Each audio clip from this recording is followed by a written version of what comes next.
welcome back to another edition of the weekly news roundup. This is the business and the SillyVille edition, and I have a kitty with me. So if you see a fuzzy snake coming up behind me or a Jaws shark tail, it's just a cat. So, you know, you'll see it back there. It's what's the movie with, is it Tremors with the giant worms? I don't know. Worms coming to get me. But anyway, let's go ahead and jump on in.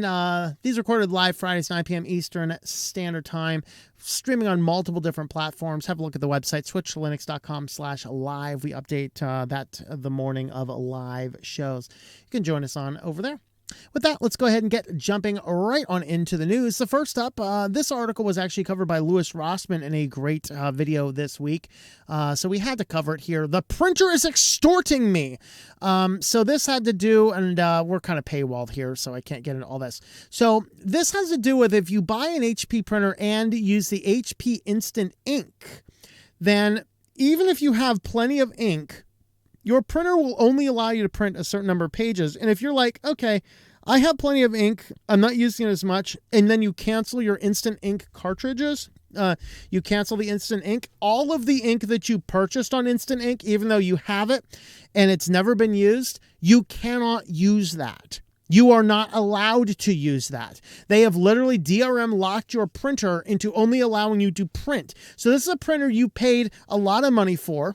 You bring it home, and then you're paying a lot of money to have ink instantly sent to you, and it assumes you're going to print a certain number of pages per day or per month. And if you do not print those, you've simply lost them. So you've handed HP a lot of money on a subscription service, and you cannot come back to that later on.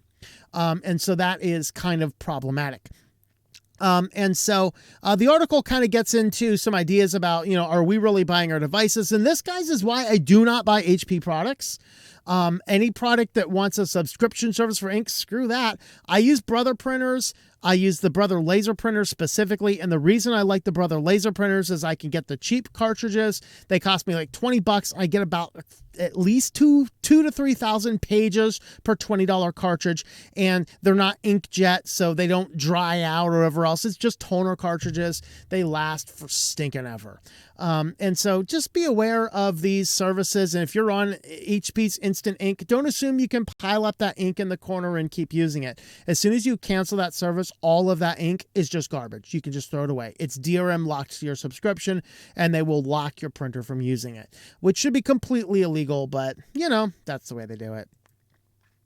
Well, Google and Mozilla are working on an iOS browsers that break the current App Store rules. So they're speculating, is there some change coming to this? Because anytime you're using an iOS app for a browser, it has to use the Safari engine. So no matter which browser you're using on an iPhone or an iPad, it's always Safari. It just has a different skin on it. Well, Google and Mozilla, which I can probably say Mozilla is Google's slave, right? To hear is to obey, because Mozilla is basically, I think it was 85+% funded by Google. So they are working on a browser for iOS that breaks out of the Safari engine. This is probably having to do with some speculation about Apple is among those being called out for antitrust rules about, forcing you to require their app stores and other lockdown procedures. So it's kind of unclear what exactly their approach is, but if Google and Mozilla are getting together to override this Safari requirement on iOS devices, that is certainly an interesting thing to keep an eye on. Like, do they know if something is going on, or are they going to create this thing and then cause a giant stink when it won't work on Apple, and then allowing them to push a form of antitrust? Because it really kind of is a form of antitrust. Like, what if I do not want Safari's WebKit on my device? What if I want to use Mozilla? I really don't have the option. It looks like Mozilla, but it really is crappy Safari. So, All right, so Gnome is kind of bringing back a Futures Removed. Praise the Lord. Now can they bring back desktop icons, please? So this has to do mostly with the system monitors, like the system tray, where a lot of different distributions, in fact, I see right here on Linux Mint, I can see OBS is still on, and I see it's recording. I can see my network information, and we have a system, a status monitor. Well, Gnome is, a lot of people have been putting this back in, and there's enough for it that they are considering now putting a background app system in. Now, it's not going to be on the panel because, that would break their purely 100% useless minimalist design. You guys kind of know I don't like Gnome. I'm just making fun of it. Gnome is fun. It's just not for me. So I make fun of it. But it kind of breaks their design. And so what they're probably going to do, these are just basic mock-ups for now. In the one panel where you can pull down and see everything else, now they're going to have an option for background apps that are running. So you can see what all is running in the background. So in this screenshot here, you'd have Nextcloud is syncing in the background. And it's telling you what its current data rates are. You have a Mozilla VPN in your background because you're insane. You have, what is that? Is that Boatswain? I have no idea what that is. Newsflash, Gary sucks. No. And Telegram. All right. I'm just making fun of apps. Don't get mad at me. All right. So this is something that they are looking at. They did kind of confirm they're looking at it probably in the next version. It's not entirely sure what form it's going to take. This one here is definitely more in tune with their current styling systems. So you'd basically pull this down. Of course, they've added a few extra things more recently. You can toggle on or off Bluetooth, your power performance, dark mode, light mode, airplane mode, and then you'd have the background apps over here. This definitely follows their stylistic design, so it wouldn't surprise me if this is what they're going to be looking at, but it's still kind of up in the air. I like this. I think this is a cool function. It's definitely something I would welcome back into Gnome. Who knows? This is that one thing pushing me, but no. I mean, desktop icons would probably push me closer to Gnome if I'm honest. But, with that though, guys, Gnome is certainly making some positive directions. And I love the fact that they're still working on it. They're still developing things. They're still adding features. They're still tweaking stuff. I think Gnome is a really great desktop environment. It just doesn't match my workflow. So that's why I like making fun of it. And you can make fun of my cinnamon for being, stupid and old Windows like. You can make fun of me for being an old fogey. All right. Well, a recent update of Windows 11 broke web content filtering. So if you're filtering out certain things for your family members and you're just trying to do a really good job of being a really good parent and making sure the filtering wouldn't work, well, the latest Windows 11 patch update broke it. So, you can put all this content filtering on. Your kids are getting through it anyway because, had to do with where they routed DNS through all the different functions, or the APIs rather. And what they basically said is they changed where the APIs were moving from all the different blacklists and things. And now what they're doing is realizing that, this is the issue. They're working on it. It will be fixed soon. So they're saying if you really need the web content filtering, don't push the next upgrade. It's Windows 11 as if you had a choice. But they are saying hold back that upgrade. And you can wait until they get it resolved in a future edition. Just be aware if you are using that and you're thinking, this weekend we're going to update the Windows computer. Well, if you need that web filtering, make sure you delay that. And of course, it's destroying the whole world all at the same time, dominating everything. Didn't we have some ChatGPT earlier as well? And we will definitely have some ChatGPT in the banned list. In fact, that will be our chief story in the banned list. Stick around for that. But over here, Microsoft launches the new Bing with ChatGPT built in.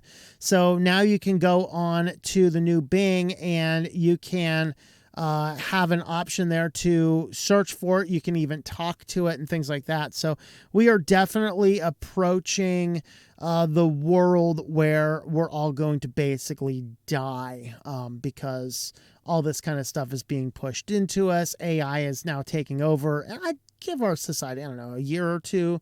What do you guys think? In the comments. 1 year, 2 years, 3 years, 4 years, 5 years. How long before AI completely collapses civilization? Let me know in the comments. That'd be a fun discussion to have.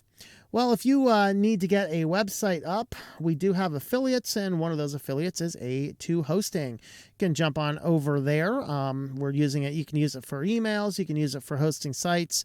They do have shared hosting, VPS hosting, dedicated hosting. Don't ever buy WordPress hosting anywhere. It's a garbage piece of crap. Don't ever buy that crap. Just use shared hosting. Just install WordPress over there. Very easy. And, maintain it yourself. I always like pointing that out. Despite it's an affiliate of mine, don't use WordPress hosting. It is a scam. Every company, it is a scam. But A2 Hosting is a great company. They do local customer support. They're not owned by that big EIG conglomerate. And I had my stuff on there for a long time. Have never had any problems with it. The only reason I'm not using A2 Hosting right now is actually because cPanel changed their licensing, and the amount of hosting I needed was costing way too much. So I ended up just switching to Linode, managing my cPanel instance myself and paying cPanel directly for the license. That is the only reason I'm no longer in A2 Hosting, but I still have many clients on it, and it's still working great for everybody that we are using it with. tlm.li/A2H if you need some hosting. Well, guys, let's head on over to SillyVille. There was not a ton of tech news in SillyVille, so I ended up having to go to like the non-tech stuff and just find some hilarious things.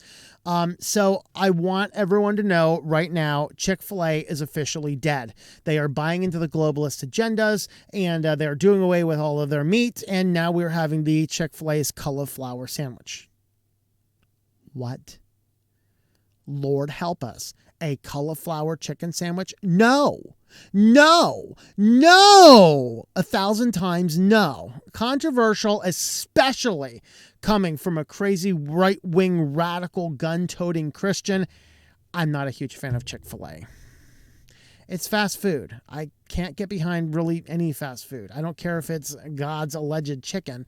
I'm sorry, God wasn't a spineless guy who would bend to culture and make a cauliflower chicken sandwich. But that being said, it's not horrible. It's just not amazing. I'm not going to get on the Chick-fil-A bandwagon here. Aptly named Chick-fil-A cauliflower sandwich, being tested in 3 cities, probably the 3 wokest cities in the country. I don't know. Marking the chicken chain's first ever plant-based sandwich, imitating the chain's signature chicken fried sandwiches, now offering the tender filet cut of cauliflower marinated and breaded in the chain's seasoning, then pressure cooked and served on a buttery bun with pickles. Ugh. Gag me with a spoon. They did say they selected cauliflower because it was the least vomit-inducing. Oh, wait, I'm sorry. They said they picked the cauliflower because it basically had the best. They tried everything from mushrooms, chickpeas, chopped vegetables formed into patties, but chose cauliflower because it has a mild flavor. All right, I guess I can get behind that. So this article writer here at Not the Beast says, I'm sick and tired of cauliflower acting like it belongs everywhere. Cauliflower wings, cauliflower pizza, enough. I know, I'm telling you. My friends that make that cauliflower crust pizza, no. I'll come back for the breaded pizza, not the cauliflower one. No. Ew, no. All right. Let's move on. Well, last week we talked about the lady who found the doppelganger and found the doppelganger to offer to fake her own death. Well, this time we found another doppelganger who tried to off somebody in order to steal their identity. And so in one case it was to fake their death, and in the other case it was to steal the identity. What in the world is going on with these doppelgangers, and yet more reasons to stay off the internet? But this person tried to do it with poison cheesecake. New York City convicted in poison cheesecake identity theft bid. What? So New York City woman accused of feeding poison cheesecake to her lookalike in a bid to steal the other woman's identity has been convicted of attempted murder, prosecutors say. Victoria 47 was found guilty by jury on Wednesday of trying to kill 35-year-old Olga Tips. Wait. Who's naming these people? With cheesecake laced with a powerful sedative and then stealing her passport and other valuables in October 2016. Queens District Attorney Marilyn Katz said in the news release. Two women resembled each other with dark hair, similar skin tone, and Nesorova hoped to impersonate the other lady after killing her, the district attorney said. The jury saw through the deception and schemes of the defendant. Katz says she laced slice of cheesecake with a deadly drug so she could steal her unsuspected victim's most valuable possessions, her identity. Fortunately, her victim survived the poison, led right back to the culprit. Like, how did this happen? Like, did she just come in like, okay, guys, if somebody vaguely resembles you and they're remotely a stranger and they come and be like, here, eat some cheesecake. No. What, do you want me to get in the back of your pedo van too? No. All right, so failed cheesecake murder plot. But if I'm gonna go, death by cheesecake is a way to go. I mean, come on, guys. If I'm ever find myself on death row, this is my final thing. My final meal, you got to get me sedative-laced cheesecake. I'm not going any other way, all right? I'll give up my appeals to have sedative-laced cheesecake as the way to go. Yikes. Yikes. All right. Caught on video, a Tesla driver apparently asleep at the wheel on 15 freeway. All right, let's see. Oh, this must have been the video that was playing earlier. Let me see is this going to be the right article or not. I bet this is the video that was playing in the background when we started the show. So let me go ahead and refresh this, and that should hopefully refresh our video. So basically, these people drive by, and here is the Tesla driver, actually the Tesla napper. Oh, is the video not going to play for us now? Oh, wait, maybe not. We're still loading. Oh, there we are. Now we got it. Fortunately, our audio's messed up, so we won't have to hear the broadcast. We'll just get a chance to see the amazing picture. There you go. Let me know when we get there, Elon. All right, so yet another reason we need to keep these self-driving cars off the road. We do not have enough testing for them, and very clearly, the drivers are asleep at the wheel. Yikes. Well, if you want to help support the channel, we do have a locals community now. switchedtolinux.locals.com. Anybody over there, we will probably next week sometime, we will be dropping the next article for the tinfoil hat time of the month.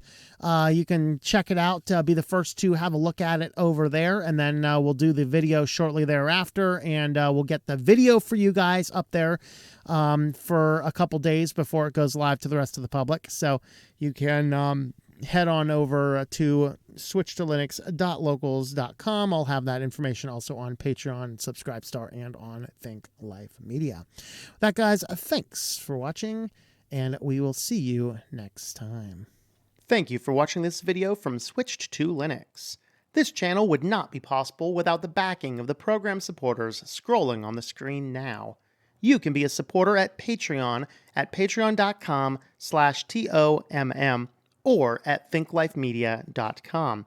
I also want to thank the open source community who creates such excellent software that makes producing this show possible. Please remember to support your software communities.